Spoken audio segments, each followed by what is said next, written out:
I'm Steve, back here again with Nicole Hansen, certified nutritionist, very well educated.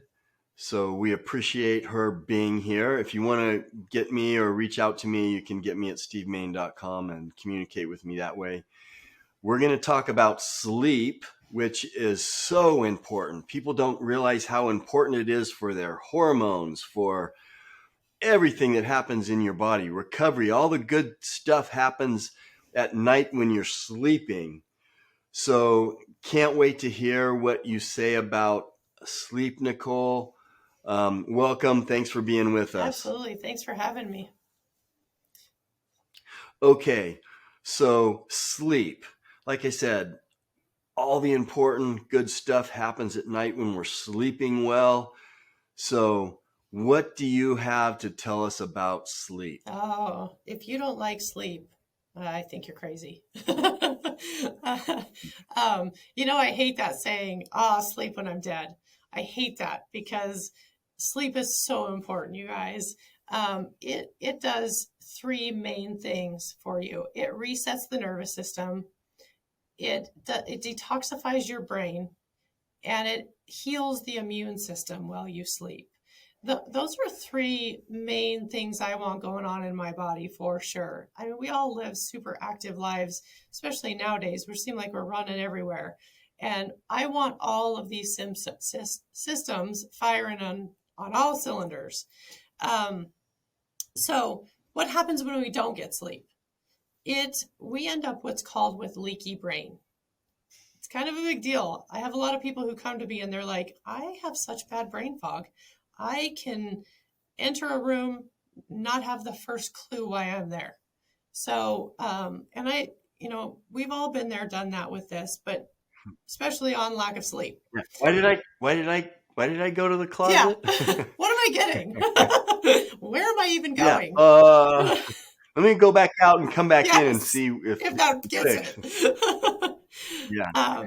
So you guys, you want the brain to be working on all cylinders, and you don't want anything that you're putting in your body to cross that blood-brain barrier.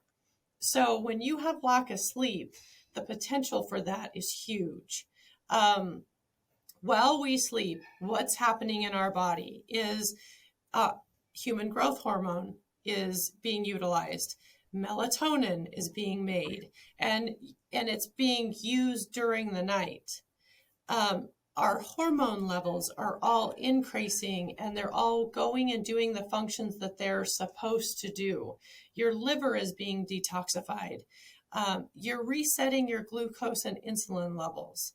Your liver, this is a really interesting fact. And before I went to school, I would have had no clue of this. And when I tell people, they're like, no way.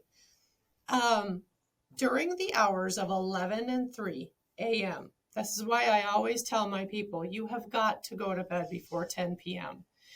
and keep it a consistent time almost every night so that your body knows it's going to be reset. But between the hours of 11 and 3 a.m., it's dumping toxins and waste. It's detoxifying. It's helping the liver get out all the crap that we've put in it during the day. It's rejuvenating our hormones. Another big one that I didn't know until I, went back to school for this kind of thing is if you have bad bacteria in the system, if you have parasites in the system, and you don't have that time period that's allotted for detoxification, those things will rear its ugly head during that time and take over that function. So if you're a night shift worker, if you're that kind of thing, you want to make sure you're getting proper sleep in the sunlight hours too. But you want to make sure your body has, don't do 2 hours here, 2 hours there. Get a good 7 to 8 hours of sleep. Yeah, that's really important. And you said something about a growth hormone, which is released at night when you sleep.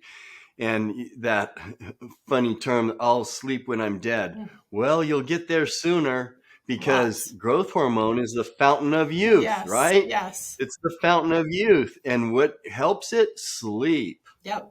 Oh yeah. I always, if I see someone and they've aged very quickly, and the next time I see them, what's going on with you? Are you having lack of sleep? That's the first thing I ask, because that you will see it immediately in them.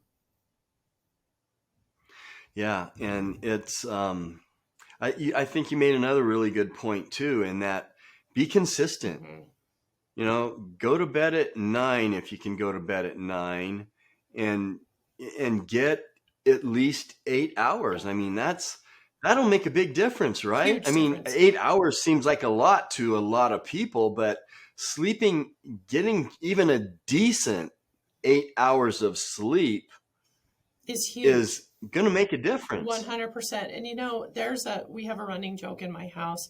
My entire family knows that my eyes close at a certain time of the night, and I could be talking to you and I'm going to close my eyes.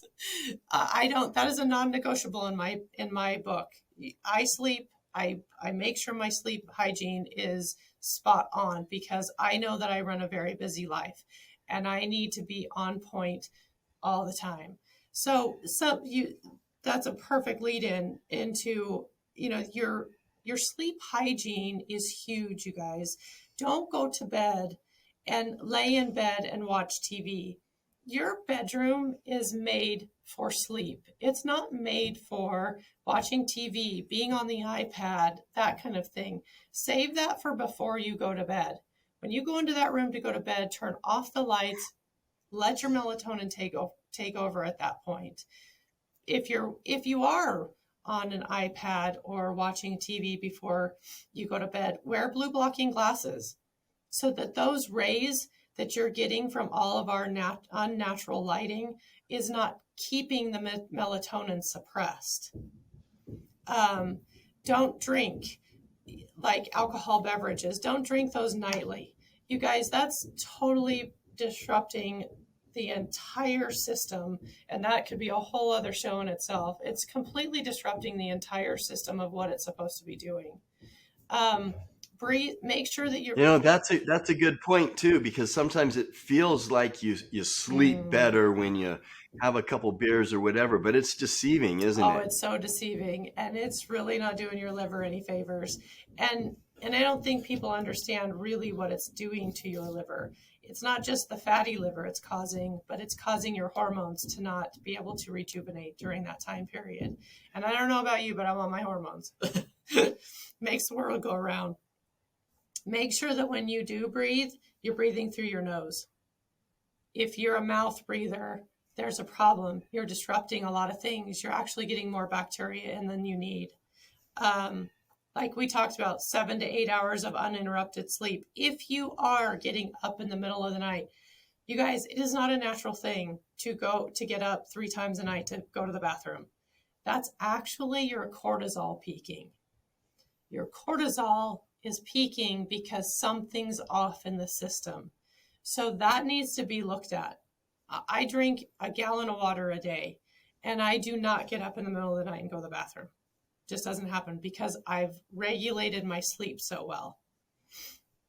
And like we talked about, go to sleep at the same time every night if you can. I know there's going to be the exception, but the majority of the time you should go to bed at the same time every night, wake up at the same time every morning. Wow, that is really, really good input. And I hope that explains to our listeners how important sleep is.